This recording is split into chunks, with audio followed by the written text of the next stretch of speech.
Good morning, Lana. This is, of course, very, very disappointing for the many people who worked behind me here. But there was a lot of speculation that something like this could happen, given people have been waiting for about 9 months for some direction from the company. Was the union given any sort of heads up on this?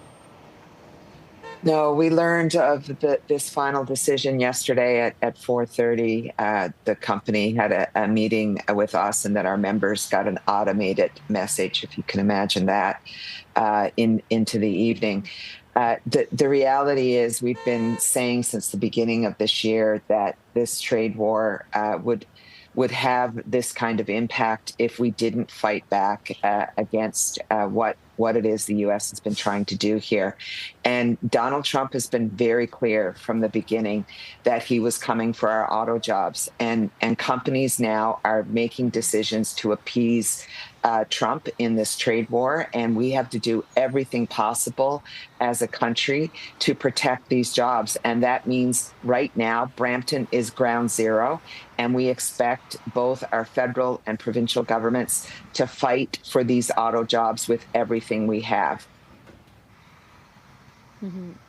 I know your union put out a statement following this announcement yesterday saying you want the federal government to use Canada's leverage in this fight. What do you mean by that?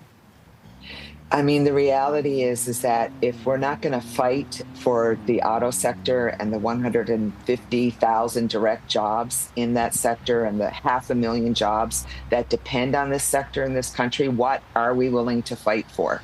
And we've said from the very beginning that this has been the fight of our lives, and we have to do everything possible to push back against what it is Donald Trump is aiming to do here, and that is to destroy the industrial economy of Canada. And it's the auto sector that has been on the front lines of that fight. And of course, now the forestry sector is there too, the steel sector, the aluminum sector, all of it. And we have, you know, as a country, we have let up on our retaliation on the U.S., and we have to consider right now whether that is a strategy that has been working for us or whether we have to put everything on the table and push back hard against this attempt to destroy jobs in Canada. Mm-hmm. This threat, as you say, has been looming for many, many months now. Do you think the federal government is doing enough to address it now and protect jobs within the auto manufacturing industry? I think there's more that we have to do. Companies have to understand, companies like Stellantis and anyone else, that if they attempt to shift jobs, which is what Stellantis is doing with this announcement, from Canada to the United States, that there are going to be consequences for doing that. And there are many levers that the government can use here in this case. But first and foremost, we have to have a conversation with this company, including the Prime Minister having a conversation with them about how this is just not on. We expect them to support our members in a way that defends these jobs and keeps the Brampton assembly plant producing vehicles for generations to come. And that's the fight right now. Mm-hmm. Lana, we understand this will impact about 3,000 people who work at the plant behind me here. Do you know, were they given layoff notices? Have they been told, okay, there could be work down the road, so hang on for a little bit? What's the communication there? What's the status of their role here?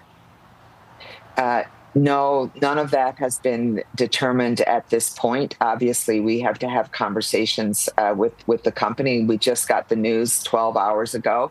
The other thing is it's 3,000 direct jobs, but I will tell you there are thousands more in the supply chain that are also impacted here, auto parts jobs in the community of Brampton and beyond. So these are thousands and thousands of workers who are impacted by this decision to shift production south of the border.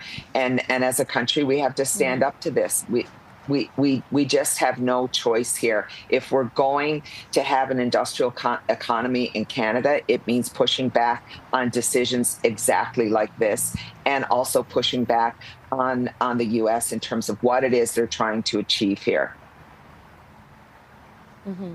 Lana, I know I'm taking up a lot of your time, and I'm running out of it too, but I have one more quick question. Stellantis has said they do have plans for work here in Brampton, but they're not saying anything more on that. Do you have any idea what that could mean, what it could look like? No, but if they have plans, people should know this now. We have been almost 2 years with our members out of the workplace. They have been going through what was supposed to be a retool. That retool was paused in February. This is enough with the uncertainty. If they have a product to go into Brampton, tell our members and tell our union and tell Canada what it is, and let's get our members back to work. Okay, Lana Payne, Unifor National President, joining us live this morning. Lana, thank you for your time. We appreciate it. Thank you.